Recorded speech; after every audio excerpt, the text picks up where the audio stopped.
Il est 3 heures du matin. Le monde entier dort. Ta famille dort. Tes voisins dorment.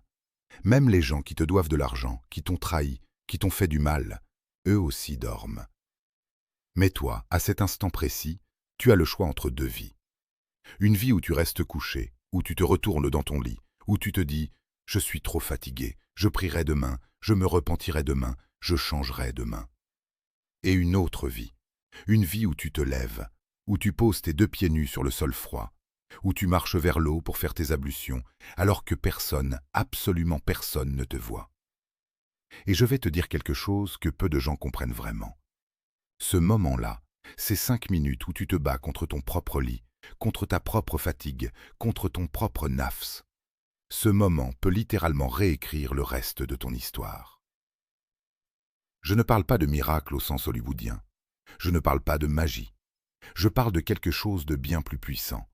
La miséricorde d'Allah qui descend chaque nuit à un moment précis et qui attend. Elle attend que tu dises un seul mot. Astaghfirullah. Et aujourd'hui, je vais t'expliquer pourquoi ce mot, prononcé à 3 heures du matin, dans le silence, dans les larmes, dans la solitude, a fait basculer la vie de millions de personnes à travers l'histoire de l'islam.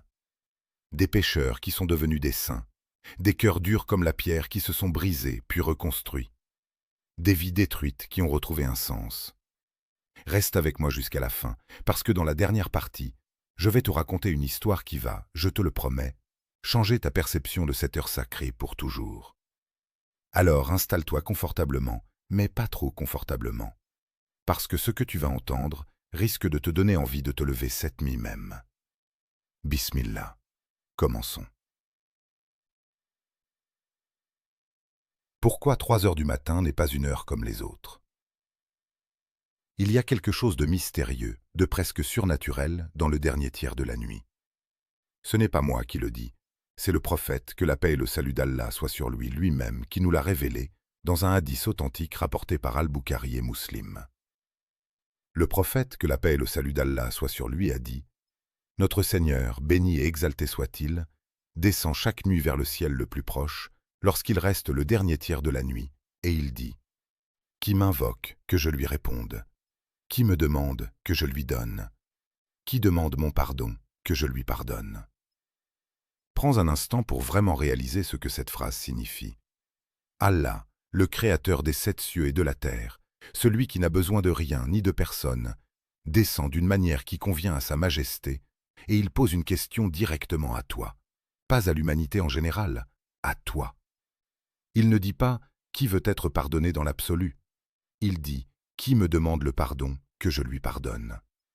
C'est une invitation personnelle, nominative, chaque nuit, à la même heure. Et voici ce qui devrait te faire trembler. Cette invitation ne dure pas toute la nuit. Elle a une fenêtre précise, le dernier tiers. Pour la majorité des pays, cela tombe généralement entre 2 heures et 3h30 du matin, parfois un peu plus tard selon les saisons et les régions. Imagine que le président le plus puissant du monde t'envoie un message chaque nuit en te disant « Je serai disponible pour toi entre 2 heures et 3h30. Viens me voir, dis-moi ce dont tu as besoin et je te l'accorderai. » Est-ce que tu dormirais pendant cette fenêtre? Non. Tu programmerais 10 alarmes. Tu demanderais à quelqu'un de te réveiller. Tu ne prendrais aucun risque de manquer ce rendez-vous. Et pourtant, celui qui t'a créé, qui contrôle ton prochain battement de cœur, qui décide si tu vas te réveiller demain ou pas, il t'offre ce rendez-vous chaque nuit, et nous dormons. Nous dormons alors que la porte du ciel est entr'ouverte. Nous dormons alors qu'Allah attend notre voix. Ibn al-Qayyim, qu'Allah lui fasse miséricorde, disait que le dernier tiers de la nuit est le moment où les cœurs les plus proches d'Allah se réveillent, non pas parce qu'ils y sont obligés, mais parce qu'ils ne peuvent tout simplement plus supporter d'être loin de lui plus longtemps. C'est ça la vraie question que je te pose aujourd'hui. Est-ce que ton cœur ressent ce manque? Est-ce que ton âme a soif de cette heure-là? Parce que si la réponse est non, ne t'inquiète pas. Ce n'est pas une condamnation, c'est simplement le signe que ton cœur a besoin d'être réveillé. Et c'est exactement ce dont on va parler maintenant. L'istighfar, ce mot qui semble petit, mais qui pèse plus lourd que tes péchés. Beaucoup de gens pensent que l'istighfar, c'est juste dire « astaghfirullah » machinalement, comme on dirait « excusez-moi » en bousculant quelqu'un dans la rue. Mais laisse-moi te dire la vérité. L'istighfar véritable n'est pas une formule, c'est une révolution intérieure. Il y a une différence immense entre dire « Astaghfirullah » du bout des lèvres pendant que tu scrolles sur ton téléphone et dire « Astaghfirullah » avec un cœur brisé, à 3 heures du matin, en te souvenant de chaque erreur que tu as commise, en sentant les larmes couler malgré toi. Le premier, c'est une habitude vide. Le second, c'est une porte qui s'ouvre. Allah dit dans le Coran, dans la sourate Nour, versets 10 à 12, « J'ai donc dit, demandez pardon à votre Seigneur, car il est grand pardonneur. Il enverra du ciel sur vous des pluies abondantes. Il vous accordera beaucoup de biens et d'enfants, et vous donnera des jardins, et vous donnera des rivières. » Regarde bien cette promesse. Allah ne dit pas seulement « Je vous pardonnerai vos péchés ». Il dit « Je vais faire pleuvoir sur vous des bénédictions, je vais multiplier vos biens, je vais bénir votre descendance, je vais vous ouvrir des portes que vous n'imaginiez même pas. » Tu comprends ce que ça veut dire? L'istighfar n'est pas seulement un outil pour effacer les péchés, c'est une clé pour débloquer le risque, la sérénité, la baraka, les solutions à des problèmes que tu portes depuis des années. Combien d'entre vous, en ce moment même, sont bloqués dans leur vie, bloqués financièrement, bloqués dans leur mariage, bloqués dans leur santé mentale, bloqués dans un sentiment de vide qui ne s'en va jamais, peu importe combien d'argent vous gagnez, combien de choses vous achetez, combien de personnes vous fréquentez. Et si je te disais que la solution n'est pas dans un nouveau travail, pas dans un nouveau relationnel, pas dans un nouveau projet, mais dans un simple mot, répété avec sincérité, à une heure où personne ne te regarde. Le prophète, que la paix et le salut d'Allah soient sur lui lui-même, celui dont tous les péchés passés et futurs étaient pardonnés, demandait pardon à Allah plus de 70 fois par jour, selon certains rapports, et même 100 fois selon d'autres. Réfléchis à ça une seconde. L'homme le plus pur, le plus aimé d'Allah, celui pour qui le paradis était déjà garanti, demandait pardon constamment. Alors toi, moi, avec nos péchés accumulés, nos regards volés, nos paroles blessantes, notre argent mal gagné, nos prières oubliées, nos parents négligés, qu'est-ce qu'on attend? Qu'est-ce qu'on attend pour dire « Astaghfirullah » comme si notre vie en dépendait? Parce qu'elle en dépend, vraiment. L'histoire que personne ne t'a racontée sur les péchés et la miséricorde. Je veux te parler d'un principe qui va, je pense, bouleverser la façon dont tu vois tes propres erreurs. Beaucoup de gens évitent de se rapprocher d'Allah parce qu'ils ont honte. Ils se disent « J'ai fait trop de choses graves, j'ai trop menti, trop triché, trop négligé mes prières, j'ai trop de péchés cachés que même mes proches ne connaissent pas. Comment est-ce que je pourrais oser me tenir devant Allah et lui demander pardon ?» Si c'est ce que tu penses en ce moment, écoute-moi bien, parce que ce que je vais te dire pourrait littéralement sauver ta relation avec ton Créateur. Il y a un hadith Qudsi, rapporté par Muslim, où Allah dit « Ô fils d'Adam, tant que tu m'invoques et que tu espères en moi, je te pardonne ce que tu as fait, et je ne m'en soucie pas. Ô fils d'Adam, même si tes péchés atteignaient les nuages du ciel, puis que tu demandais mon pardon, je te pardonnerai.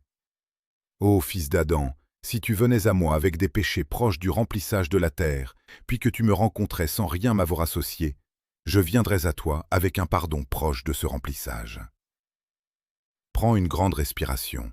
Relis cette phrase mentalement. Allah dit que même si tes péchés étaient aussi hauts que les nuages, même s'ils remplissaient la terre entière, un seul istighfar sincère, une seule demande de pardon venant du cœur, suffirait à tout effacer. Ce n'est pas une exagération de prédicateur pour te motiver. C'est la parole d'Allah, rapportée authentiquement. Et voici quelque chose d'encore plus bouleversant. Il y a un hadith où le prophète, que la paix et le salut d'Allah soient sur lui, raconte l'histoire d'un homme qui avait tué 99 personnes. 99. Pas une erreur, pas un péché mineur. Un meurtrier en série au sens le plus brutal du terme.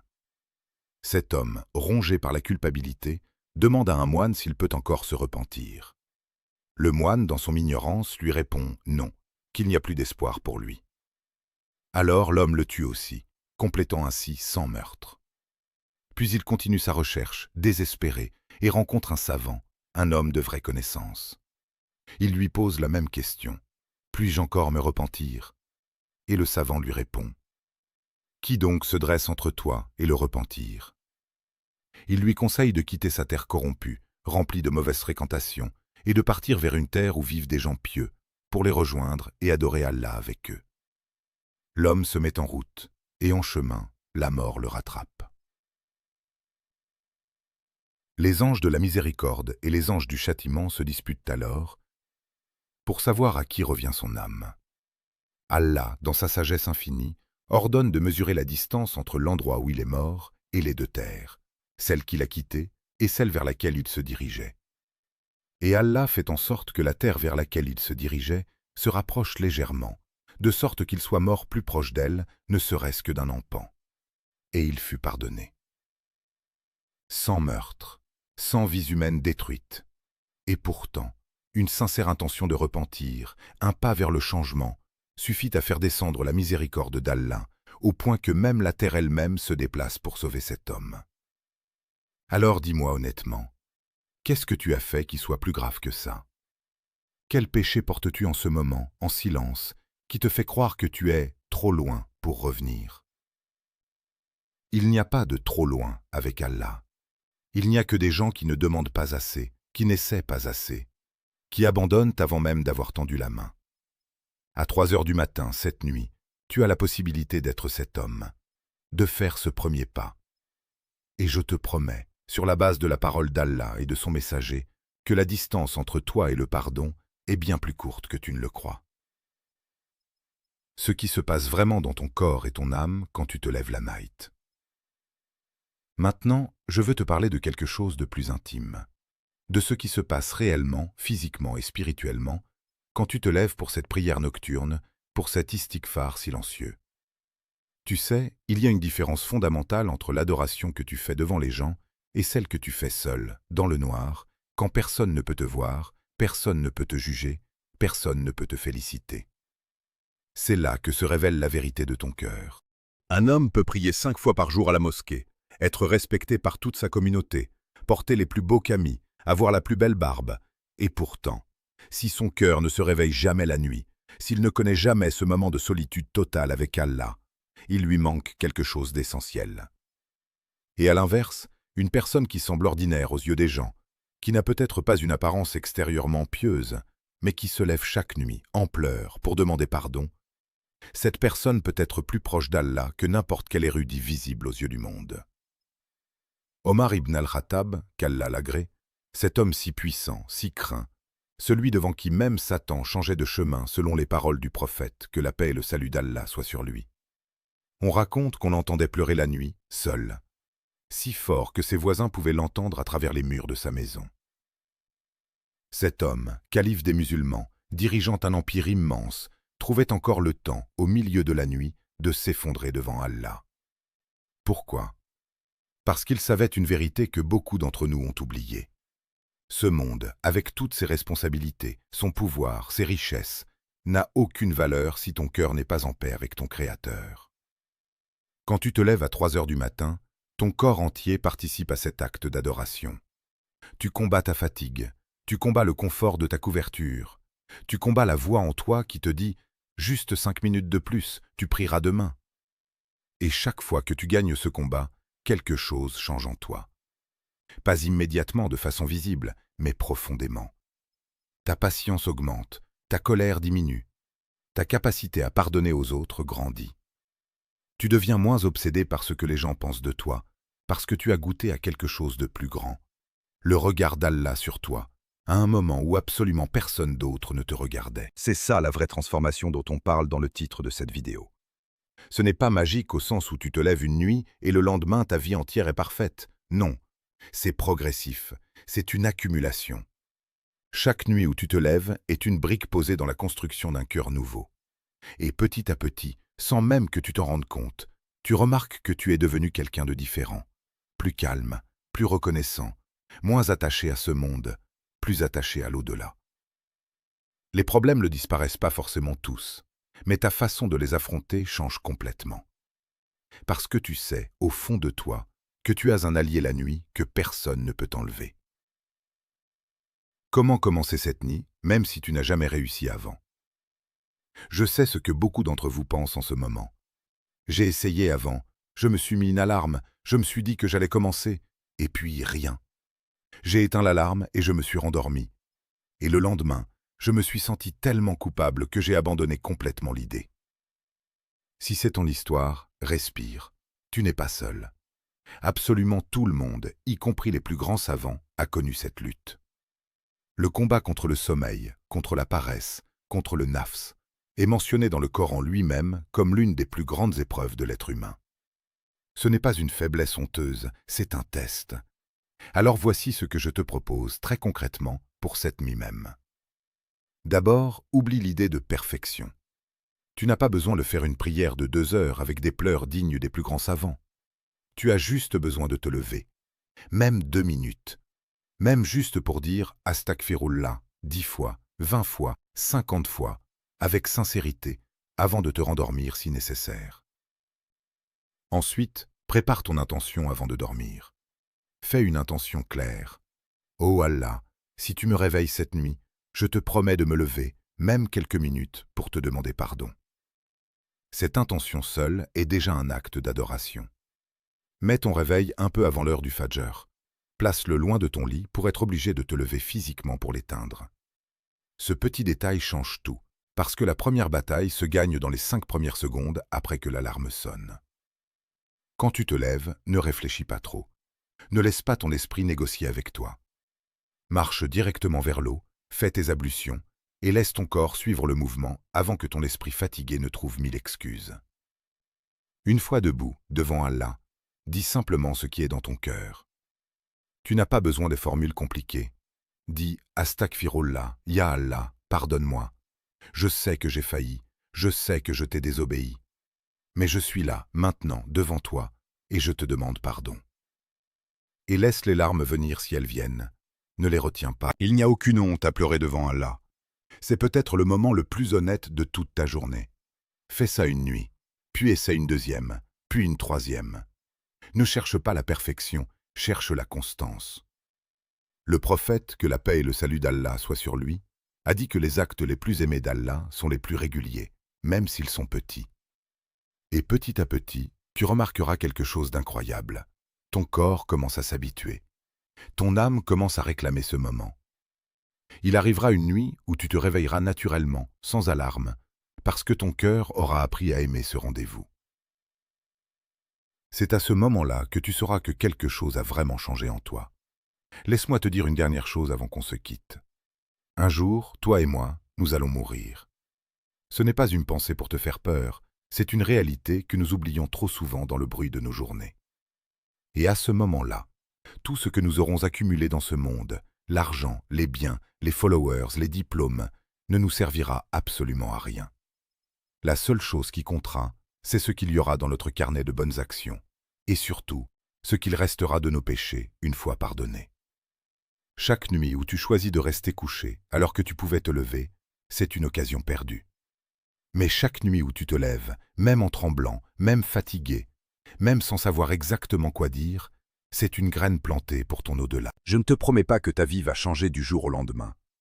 Mais je te promets, sur la base des paroles d'Allah et de son messager, que rien, absolument rien, n'a le pouvoir de transformer un cœur comme cette heure sacrée du dernier tiers de la nuit. Alors ce soir, quand tu poseras ta tête sur ton oreiller, souviens-toi de cette vidéo. Souviens-toi qu'à quelques heures de distance, la porte du ciel s'ouvrira et qu'Allah, le maître des mondes, attendra ta voix.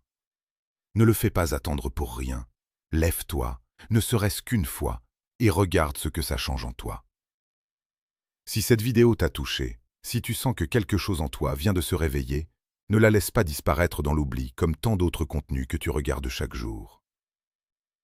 Abonne-toi à la chaîne dès maintenant, active la cloche de notification, parce que chaque semaine, on continue ensemble ce chemin vers un cœur plus proche d'Allah, vers une compréhension plus profonde de notre religion, vers une vie transformée par la foi. Partage cette vidéo avec quelqu'un que tu aimes, quelqu'un qui a besoin d'entendre ce message ce soir, quelqu'un qui, comme toi, a peut-être oublié la beauté de ce rendez-vous nocturne avec Allah. Et surtout, mets une alarme, cette nuit même, pour le dernier tiers de la nuit. Qu'Allah nous fasse tous partie de ceux qui se lèvent, qui pleurent et à qui il répond. Qu'Allah accepte de nous tous. Assalamu alaikum